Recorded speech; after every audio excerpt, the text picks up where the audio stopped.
Que le Seigneur vous bénisse abondamment. Nous rendons de multiples actions de grâce à Dieu ce matin encore. Lui qui continue à nous donner toujours la force, la vigueur de nous tenir devant toute l'assemblée du Seigneur, devant le peuple de Dieu. Nous sommes encore très reconnaissants d'être là ce matin. Nous continuons avec notre enseignement autour de ce thème, les différentes faces de Jésus-Christ. Et jusque-là, nous avons vu la face de Jésus en tant que Sauveur, Jésus en tant que Seigneur, Jésus en tant qu'époux et Jésus en tant que juge. Et dans l'office des juges, nous avons vu comment est-ce que Jésus a jugé Satan à la croix. Et dimanche passé, nous avons vu les jugements du venin qui se trouve dans l'homme. Et nous avions dit que ces jugements, cependant que nous sommes en train de marcher avec le Seigneur sur cette terre. Et nous continuons toujours avec cette dimension de Jésus en tant que juge. Et aujourd'hui, nous allons voir quelque chose de particulier et très souvent peut-être rare. On n'en parle pas, mais nous voulons enseigner l'Église et afin que nous puissions vraiment nous préparer correctement. Nous verrons les jugements du tribunal de Christ. Les jugements du tribunal de Christ. Et j'aimerais souligner d'abord que ce jugement va intervenir après l'enlèvement de l'Église. Et donc c'est un jugement qui concerne ceux qui seront enlevés. Et c'est avant d'entrer dans la salle des noces de l'agneau. Ça ne concerne pas le païen, ni ceux qui vont rater l'enlèvement. Non. C'est un jugement avant la fête des noces afin de récompenser chacun selon ce qu'il a accompli comme œuvre. C'est un jugement de récompense avant d'entrer dans la salle de noces. Et nous allons comprendre ce matin beaucoup de choses. Avant cela, nous voulons lire. Nous prenons Jérémie chapitre 32, versets 16 à 19. Jérémie chapitre 32. Nous prenons le verset 16 et jusqu'à 19. Nous lisons au nom de Jésus-Christ.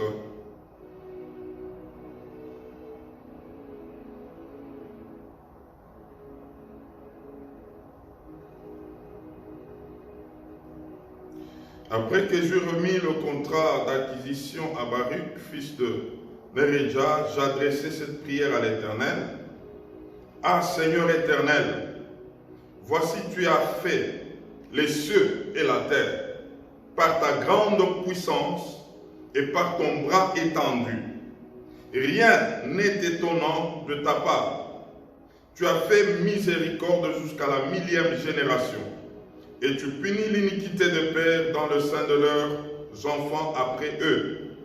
Tu es le Dieu grand, le puissant, dont le nom est l'Éternel des armées. Tu es grand en conseil et puissant en action. Tu as les yeux ouverts sur toutes les voies des enfants des hommes, pour rendre à chacun selon ses voies, selon le fruit de ses œuvres. Amen. Nous prenons Job chapitre 34, versets 21 à 22. Job 34,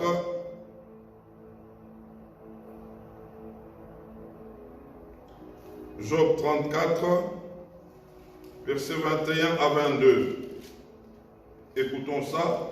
Car Dieu voit la conduite de tous.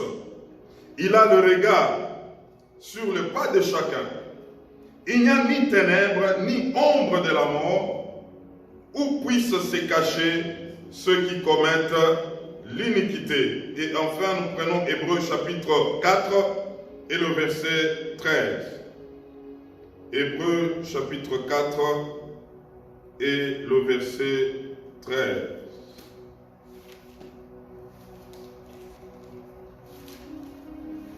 Nous lisons: nulle créature n'est cachée devant lui, mais tout est à nu et à découverte aux yeux de celui à qui nous devons rendre compte. Amen. Gloire au Seigneur. J'aimerais dire ce matin, contrairement à ce que beaucoup pensent, Dieu a plusieurs facettes. Et ici sur la terre, lorsque Jésus est venu, il n'est pas venu pour juger le monde. Jésus est venu pour chercher l'homme afin de le sauver, de le tirer de là où il était condamné par Satan. Et c'est ainsi que Christ, en venant sur la terre, il devrait s'attaquer à l'ennemi. Il devrait écraser sa tête comme nous avons vu. Et nous avions dit, comme l'homme était déjà mordu par le serpent, il fallait chercher cet homme afin d'ôter les venins qui étaient dans cet homme. Et l'homme devrait travailler aussi. Il devrait coopérer avec Dieu en dénonçant le mal et en prenant la décision d'abandonner le mal et d'haïr le mal. Ça, c'était la responsabilité de l'homme. Et pourquoi une telle attitude? Car le Jésus qui est Sauveur, Seigneur, Époux, il a une autre face. C'est la face du juge. Il est le juge de vivants et de morts, en accord avec 2 Timothée chapitre 4, verset 1. J'aimerais dire ce matin que jusqu'à présent, Jésus est en train de jouer le rôle d'avocat auprès du Père. Et étant notre avocat, il nous instruit à faire le bien, à mieux vivre selon sa parole. Car quand il va revenir pour nous prendre avant la fête des noces, il fera l'office du juge et chacun rendra compte devant le tribunal du Christ. Pourquoi ces jugements? Nous avons dit, c'est afin de récompenser tout un chacun. Ici, ça concerne les sauvés. Ça concerne ceux qui seront enlevés. Et c'est comme ça que même Pierre est en train de dire, si nous qui sommes sauvés, avant la fête des noces, nous allons passer par les jugements, devant les tribunaux de Christ. Mais quel sera alors le sort de ceux qui ne l'ont pas accepté? J'aimerais dire ce matin que le travail que nous faisons avec le Seigneur n'est pas vain. Il y aura une récompense. C'est pourquoi le Seigneur est en train de parler de ces choses. Chacun sera récompensé selon ce qu'il fera, selon ce qu'il est en train de faire. 1 Corinthiens chapitre 15, verset 58 le dit, soyez fermes, inébranlables, travaillant de mieux en mieux, en sachant que ce travail n'est pas vain dans le Seigneur. Alors ce matin, nous allons voir, vous savez, avec tous ces événements qui se passent dans ce monde, l'Église doit se préparer et savoir, après cette terre, ce monde, qu'est-ce qui va arriver, comment nous préparer à ça. Aujourd'hui, nous allons voir peut-être quelque chose qui est rare. On ne le dit pas souvent, mais par la grâce de Dieu, nous allons le suivre. Et toi qui es là, je te dis que Dieu t'aime. Tu es béni de Dieu parce que tu es en train de suivre des choses qui ne se disent pas souvent. Avant d'y arriver, j'aimerais qu'on lise 3 passages. Le premier, 2 Corinthiens chapitre 5, versets 9 à 10. 2 Corinthiens chapitre 5, versets 9 à 10. Nous lisons. C'est pour cela aussi que nous nous efforçons de lui être agréable, soit que nous demeurions dans ses corps, soit que nous le quittions. Écoutez le verset 10. Car il nous faut tous comparaître devant le tribunal de Christ, afin que chacun reçoive selon le bien ou le mal qu'il aurait fait étant dans son corps. Deuxième passage, Matthieu chapitre 25, versets 14 à 15, et puis 19 à 21. Matthieu chapitre 25, versets 14 à 15 et puis 19 à 21. Nous lisons. Il en sera comme d'un homme qui, partant pour un voyage, appela ses serviteurs et leur remit ce bien. Il donna 5 talents à l'un, 2 à l'autre et 1 au troisième, à chacun selon sa capacité. Et il partit. Nous lisons 19 à 21. Longtemps après, le maître de ses serviteurs revint et leur fit rendre compte. Celui qui avait reçu les 5 talents s'approcha en apportant 5 autres talents, et il dit, Seigneur, tu m'as remis 5 talents. Voici, j'en ai gagné 5 autres. Son maître lui dit, ce bien, bon et fidèle serviteur. J'aimerais qu'on souligne ça. Tu as été fidèle en peu de choses, je te confierai beaucoup. Entre dans la joie de ton maître. Amen. Et nous prenons enfin 1 Corinthiens chapitre 3, versets 12 à 15. 1 Corinthiens chapitre 3, versets 12 à 15. Nous lisons.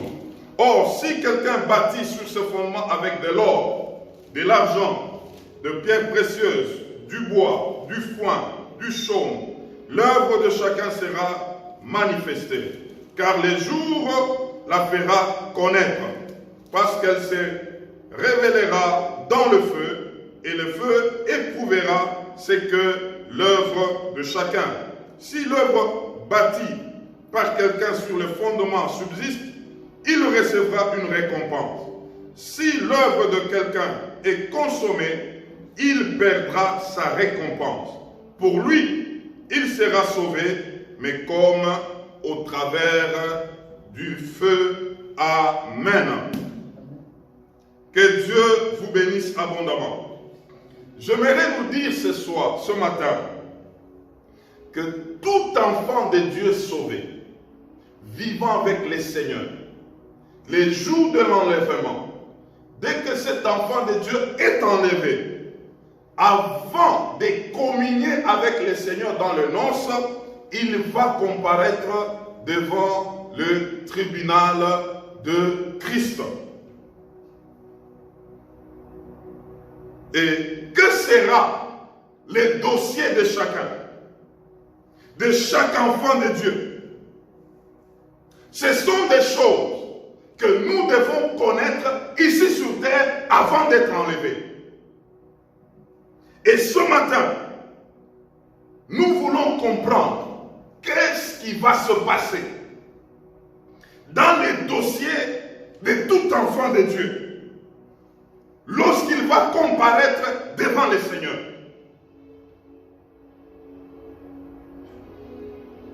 Le premier dossier de cet enfant de Dieu en tant que chrétien sauvé, c'est par rapport à sa raison d'être. Lorsque Dieu nous a introduits dans ce monde, c'est Dieu-là, il nous a donné à chacun une mission, un but. Et Dieu avait investi dans chacun de nous. Dieu a mis dans l'homme des capacités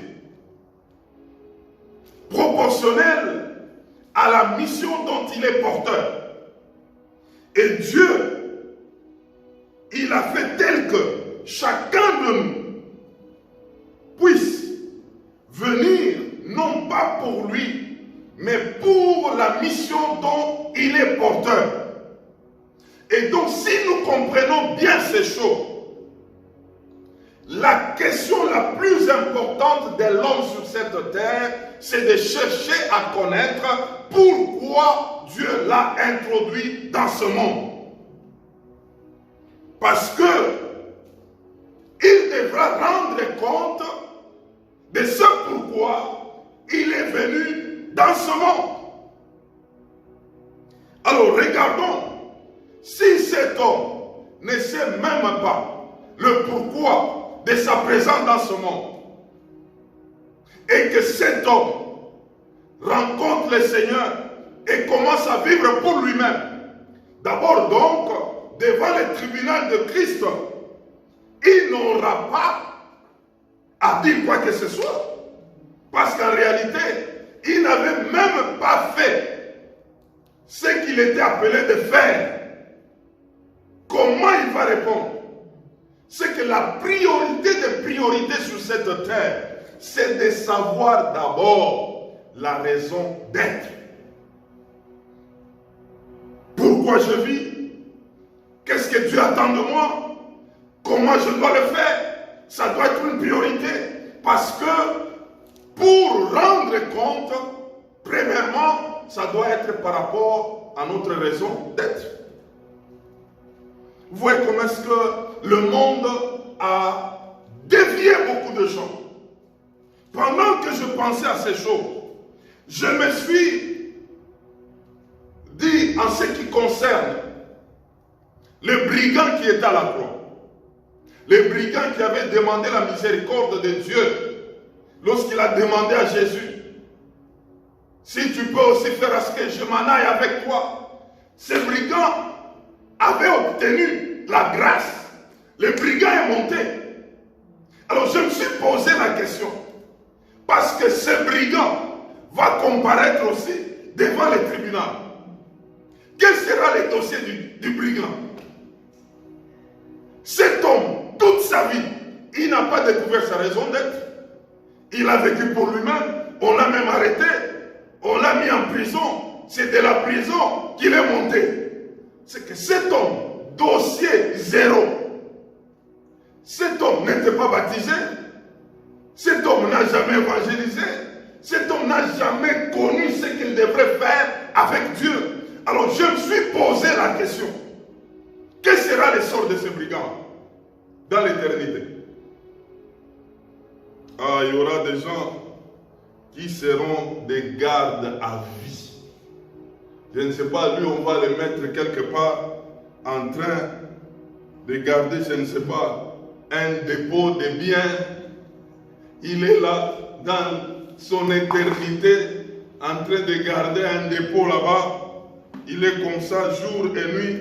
Et comme au ciel, c'est très bien, il n'y a pas de jalousie, il n'y a pas d'orgueil, donc il est là très bien, mais il n'a jamais dormi, il est toujours debout. Parce qu'en réalité, son casier judiciaire est comment?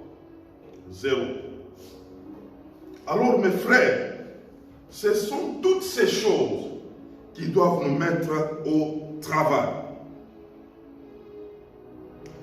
Et le Seigneur a parlé, parlant du royaume, il a parlé de cet homme qui avait des talents, qui a remis aux serviteurs, à chacun selon sa capacité. Dieu a mis au-dedans de nous des capacités différentes. Il a mis des dons différents. Il a investi dans l'homme. Et en introduisant cet homme sur la terre, c'est pour que cet homme le mette au service. C'est pour que cet homme puisse travailler. C'est pour que cet homme, un jour, qu'il puisse rendre compte. Comme ceux-là qui avaient des talents. Chacun s'est présenté avec le talent qu'il a reçu. Il devrait rendre compte. La vie que nous avons, c'est comme des talents qu'on nous a donnés. À un jour plus tard, on nous demandera des comptes. C'est à cela que nous devons travailler. Et nous voyons ici, pendant que ces hommes devaient rendre des comptes, le Seigneur a parlé à l'un, celui qui avait le 5 ans, ou les 5 talents, qui a donné 10. Il y a une chose que le Seigneur a soulignée. Bon et fidèle serviteur.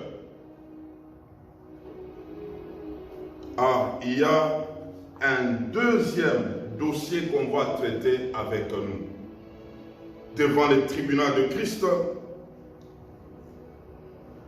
il y a un dossier de la personne elle-même et du travail que la personne va faire. Quand il a parlé ici d'un homme bon, il s'agit de l'être. Et quand il a parlé de fidèle, il s'agit du faire. C'est qu'il y avait deux dimensions ici dans ce dossier. La dimension de la personne elle-même. Quelle était la qualité de la vie de cette personne? Et de deux, quelle était la qualité du travail de cette personne?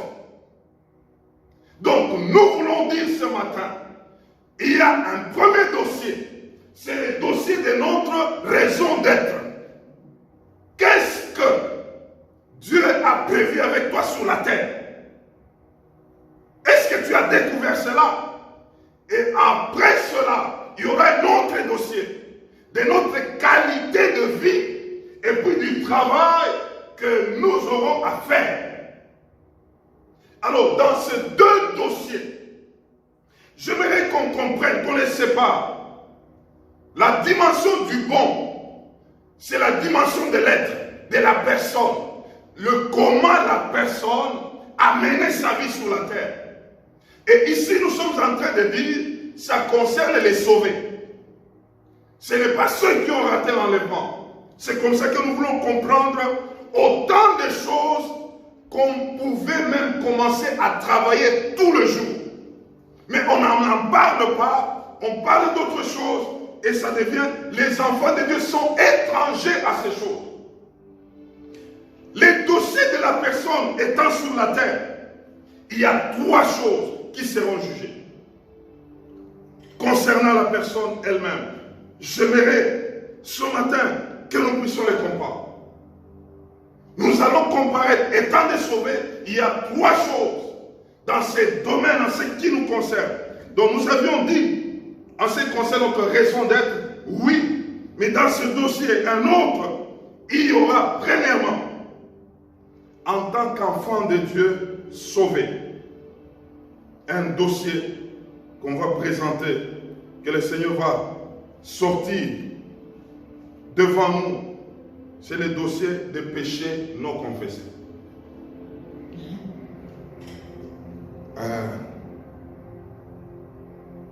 On n'a jamais suivi ça.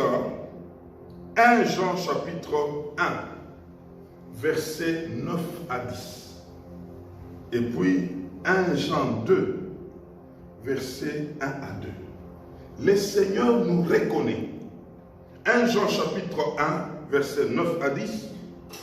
Et 1 Jean chapitre 2, versets 1 à 2. Mes frères, comprenons ces choses.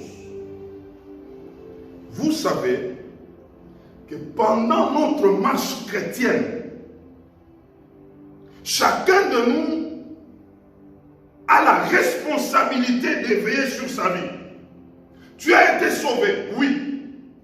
Mais dans ta marche avec Dieu, ce n'est pas pour que le mal continue à régner en toi. Et nous avons dit, le Seigneur a la charge d'avocat jusqu'aujourd'hui. Il est en train de nous défendre devant le Père. Quand tu pêches, tu demandes pardon. Ton péché est comment? Effacé. En fait, c'est l'office de Jésus avocat. Il plaide pour nous. Il présente ce qu'il a accompli à la croix.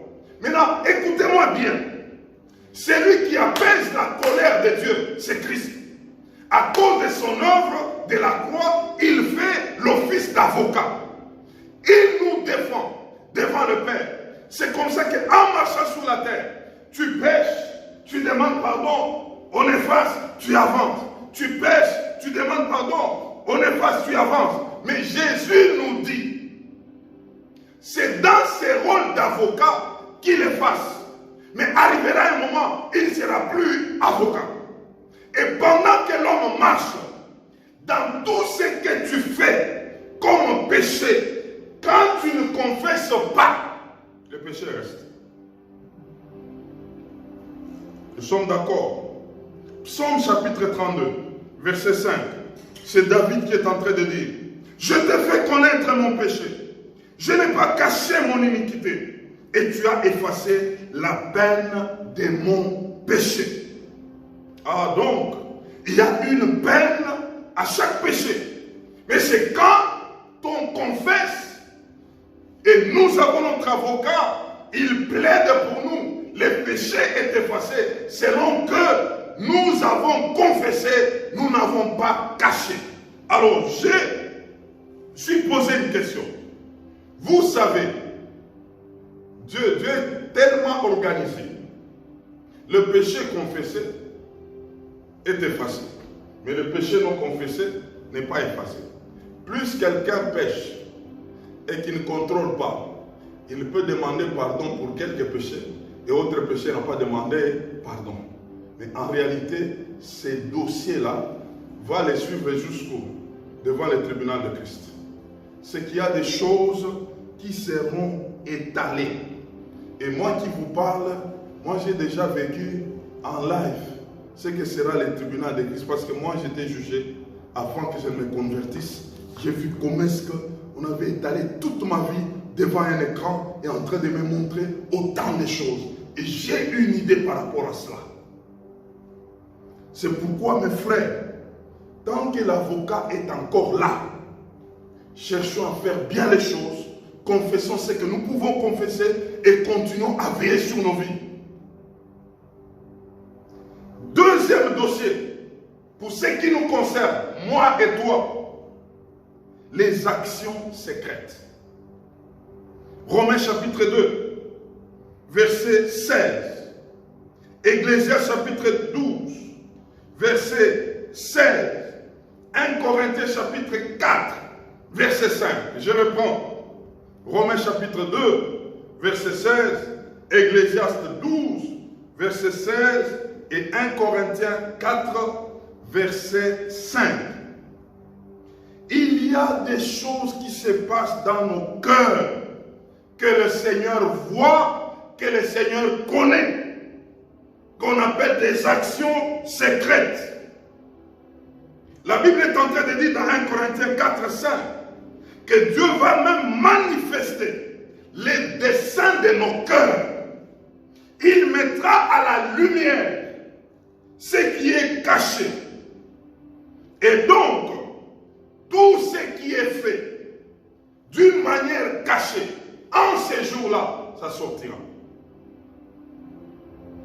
Les coups bas, les pièges, les agissements hypocrites, où l'on peut faire comme quelqu'un qui disait, quelqu'un peut manger, et puis il essuie vite la bouche. Il dit, je n'ai pas mangé.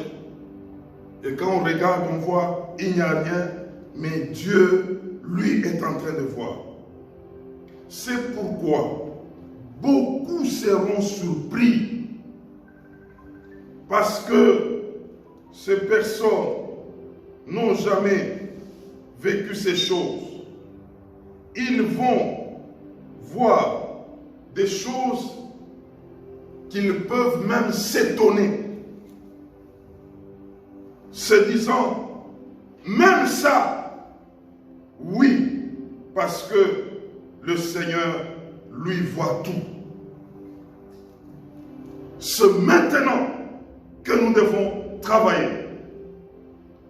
Quand on est seul, en réalité, c'est là qu'il faut faire attention. Parce que c'est là que le Seigneur voit. Combien de gens ont gaffé étant seuls, se disant, Dieu ne me voit pas, personne ne me voit. Mais en réalité, ce sont toutes ces choses qu'on va présenter. Vous savez, Dieu ne prend jamais un coupable pour un innocent. Sachons cela très bien. Et troisièmement, Dieu jugera les paroles vaines. Ah, c'est sérieux. Matthieu chapitre 12, versets 36 à 37. Et Jacques chapitre 3, versets 1 à 2 et versets 6 à 9. Les paroles vaines ou encore les péchés de la bouche. Matthieu 12, 36 à 37. Et puis Jacques 3, 1 à 2. Et puis 6 à 9. L'apôtre Jacques est en train de dire que ceux qui enseignent, ceux qui prêchent, seront jugés sévèrement. Et lui conseille même qu'il n'y ait pas beaucoup d'enseignants. Parce qu'en réalité, il parle même que celui qui est en mesure de gérer sa bouche, c'est un homme parfait. Parce qu'en réalité, dans la bouche, il se passe beaucoup de choses. Il y a des petits mensonges, il y a des faux témoignages. Quelqu'un peut dire, non, non, je lui dis seulement ça, ce n'est pas grave. Mais la chose là qu'il a sortie n'est pas vraie. Et Jacques est en train de dire que la langue c'est un feu, un manque de l'iniquité. Il dit, nous bronchons de plusieurs manières par la bouche. Oh, un jour, j'avais vu un comédien, quand il parle, on lui pose la question, il dit, non, non, ce n'est pas moi, c'est ma bouche. Il prend même la main, il tape sur sa bouche. Il dit, non, c'est pas moi, c'est ma bouche. La bouche trahit beaucoup de gens.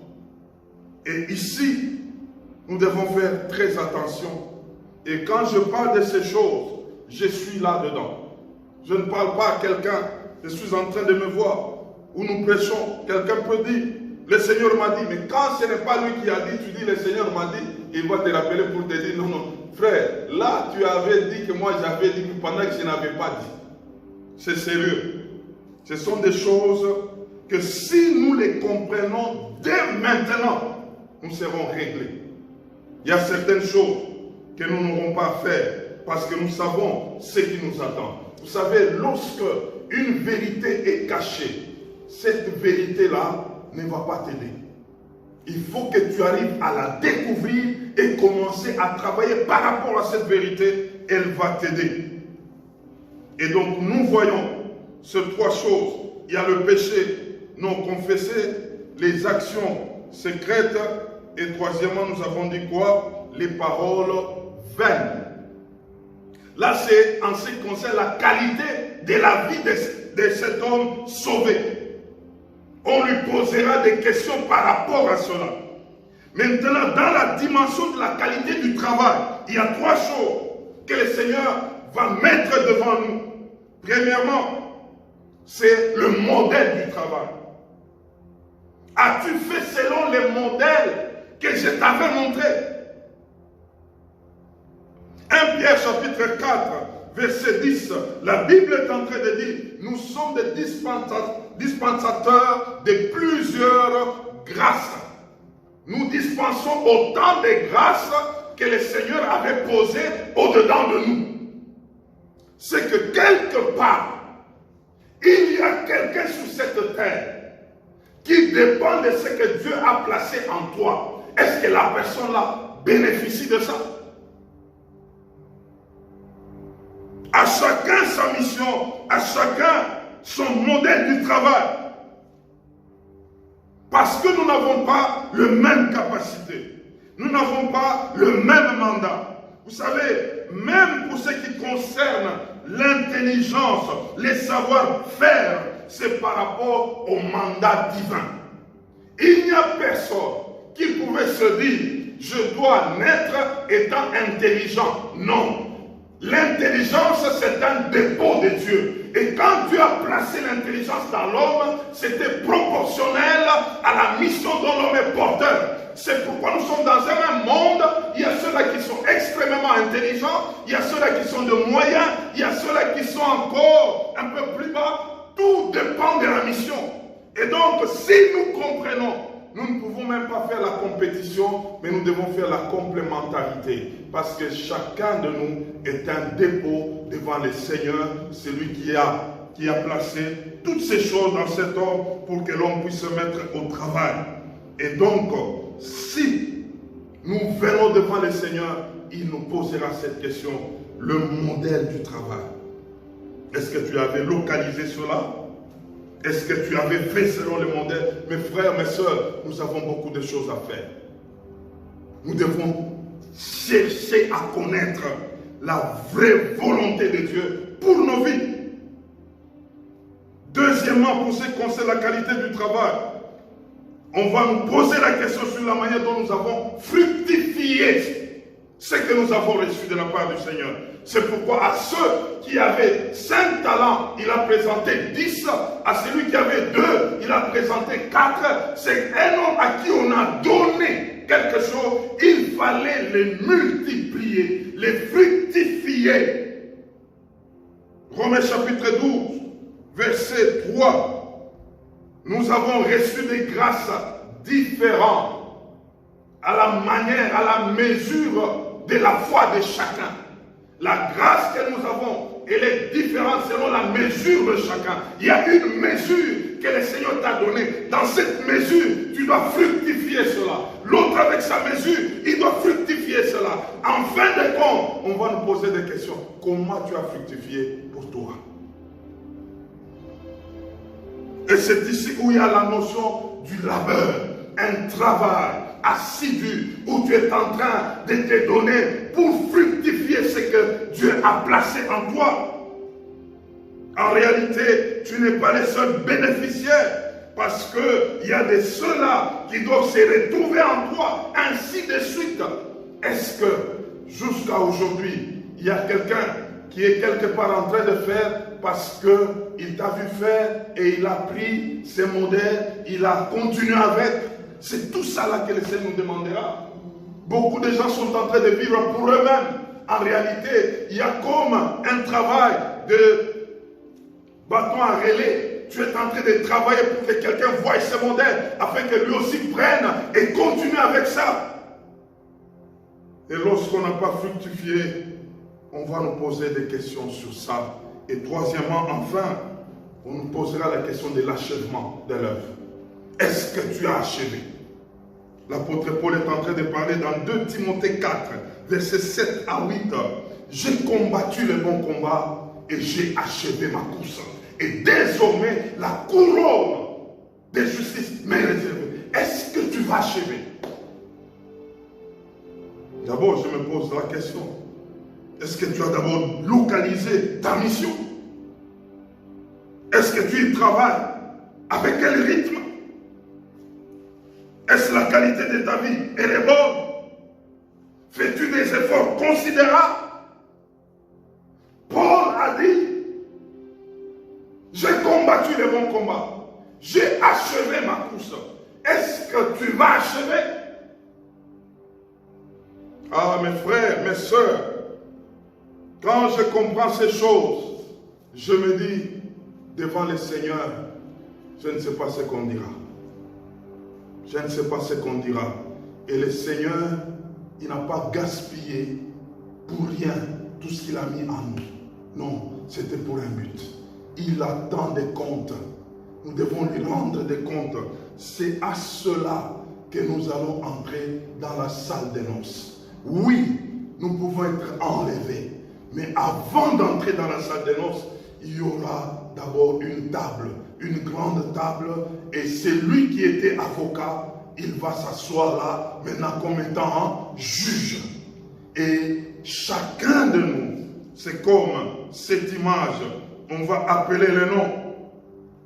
On appelle là-bas. Et là, on ne va pas appeler bishop, bien archibishop. On va apôtre. Non, non, non, non. Mais là, Jonathan, devant. Tu arrives là-bas. Quand tu te présentes seulement devant comme ça. L'ange appuie quelque part. Fiou, le film apparaît. Vous savez, s'il y a un jugement qui sera bien fait, c'est le jugement du Seigneur. Ou même toi qui es condamné, tu es en train de dire, en tout cas, tu as raison de me condamner. J'ai tout vu, j'ai vu. En tout cas, tu as raison de me condamner. Bon, eu égard à cette condamnation, à dater de ce jour, tu seras maintenant sentinelle. En tout cas, tu as raison, je dois être sentinelle au ciel. Mes frères, travaillons. Travaillons.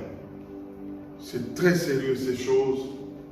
On ne nous donne pas l'occasion de les écouter, de le vivre, de travailler à cela. On nous a présenté beaucoup de choses terrestres. On nous a présenté comment est-ce qu'on peut gagner l'argent sur la terre, comment est-ce qu'on peut devenir grand sur la terre, comment est-ce qu'on peut faire le nom sur la terre, comment devenir grand. C'est tout ce qu'on nous a enseigné sur la terre. Mais laissez-moi vous dire, il y a toute une éternité que nous devons passer devant le Seigneur.